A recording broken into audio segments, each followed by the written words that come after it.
Hello, it's Monday, May 25th, 2020, and that means two things. First, today's Towel Day, the day we appreciate one of the single most useful things anyone can carry.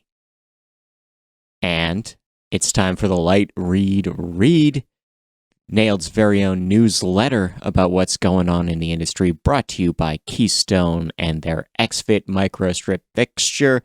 These are super flexible, they fit into all sorts of areas. They're crazy powerful, 7,200 lumens. That's 134 lumens per watt. But they feature a smooth, diffused lens, creating even comfortable lighting. These are great for schools, hospitals, retail, tricky locations. That's KeystoneTech.com or the link in the description. Jumping into the news, NEMA has updated their roadway standard for enclosed luminaires, specifically directional floods and enclosed setback luminaires. WAC Lighting has sued Cast. WAC is defending a recent patent for landscape lighting. New Jersey manufacturer Cast claims they have no case. LumiLEDs is adding 220 SKUs in commercial and 12 and 24 volt portfolios. AMS has a new plan to cover their debts. They're going to try to offer bonds and profit participation programs to refinance their debt they took on to buy out Osram. Moving efficiency forward after COVID. This is Laura Sherman writing about how to keep working and how to advocate for projects going forward. The DLC publishes a report on controls interoperability. This is a white paper encouraging controls to be more interoperable going forward. Kennel has licensed their disinfection lighting patent to Pinnacle. That would explain why they settled their patent suit last week. Light Fair is going virtual. This is going to run from July 21st to 23rd, featuring 60 hours of courses and 50 sessions on 7 tracks. Sylvania recalls track lighting over shock concerns. These are 12 models of smart track spot luminaires. There's worries about defective installation. Episode 136 of Get a Grip on Lighting is now viewable. This is an interview with Tyler Gilden about the documentary he put together about his grandfather, Herbert Gilden, who escaped Nazi Germany to Sweden, crossed the USSR, and took a boat across the Pacific to get back to his family before founding Satco. Free webinar on photobiological safety standards presented by the Optronics Lab. This is about your skin, cornea, and retinal hazards. Rexel is releasing UVC webinars. These are free and paid seminars. They're going to run from now until June 8th. Everlight reports gains. Epistar reports losses. The LED packager saw profits go up. The chip maker saw theirs go down. Edison Report interviews Manish Bhandari. This is the CEO of GE Current, sharing his experience with current events as well as showing off a new product. Signify launches an artificial skylight. The Nature Connect system features circadian luminaires as well as a color system for office well-being. Lighting Controls Association releases spring product guide. This is the latest in lighting controls from 8 leading manufacturers. Smart lighting market to grow by 16% according to Technavio as smart cities grow. Samsung launches a smart window light. The Sunny 5 fixture is a window-shaped light that mimics local day-night cycle. No word if it can replicate rainy days. Lux Review is partnered with Bluetooth Special Interest Group for webinar series. These are talks on Bluetooth mesh delivered by Simon Slupnik and Edward Lees. On the fulfillment of LED's promise, Manu Matthew is writing about LED growing past being an efficient bulb and being the start of a number of better technologies. Free PNNL webinar on color tunable lighting. Michael Royar and the IES will present performance data on light sources. Cree Lighting monitors employee health. Some of their employees at their Racine facility have tested positive for the disease, and they are working very hard to keep the rest of the staff healthy. Alberta, the province, is spending $250 million on School renovations, including lighting projects. Missoula is proceeding with a streetlight conversion. This is in Montana, and they're swapping out more than 1,800 high-pressure sodium lamps for LEDs. Aurelia's street lighting project is on track. $2.4 million spent to change out 3,200 streetlights.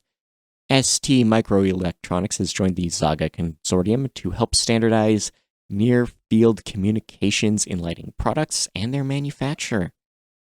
Fluence partners with Compassionate Cultivations. The Texas-based cannabis producer will use Fluence tech in their facilities. Motley Fool explains why last Wednesday, Cree stock jumped 10%. Blue bulbs for charity in Baton Rouge. This is selling blue bulbs for exterior lighting in support of healthcare workers. Nora names reps for Florida. Slater Lighting is going to cover showrooms and distribution for South Florida. New York MTA adds UVC to its vehicles. $150 million worth of lamps headed to yards to clean trains and buses. IMEA, Efficiency Grant Program, is open. This is an Illinois utility accepting project proposals for non-residential customers. A new guide to disinfecting electrical equipment from NEMA.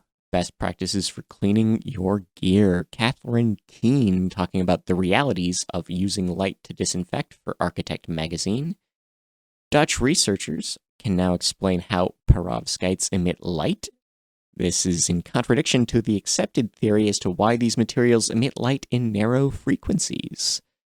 Eye lighting has been assigned a patent for filament-style LEDs on the 12th.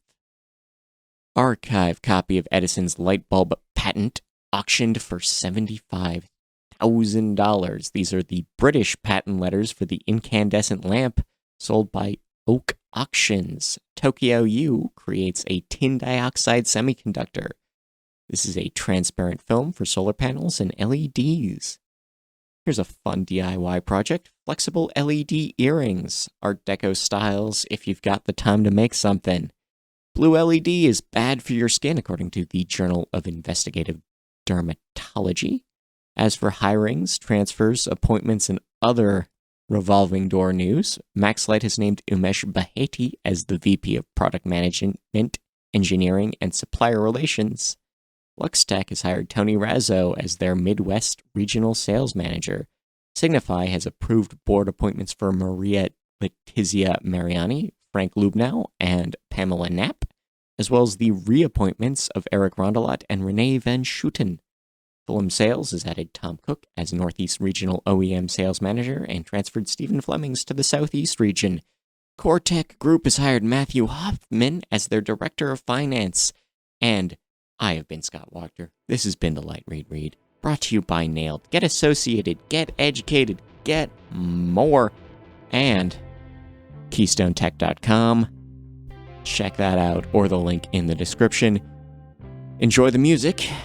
Please like if you do, comment if you can, and subscribe if you haven't. We'll see you next Monday.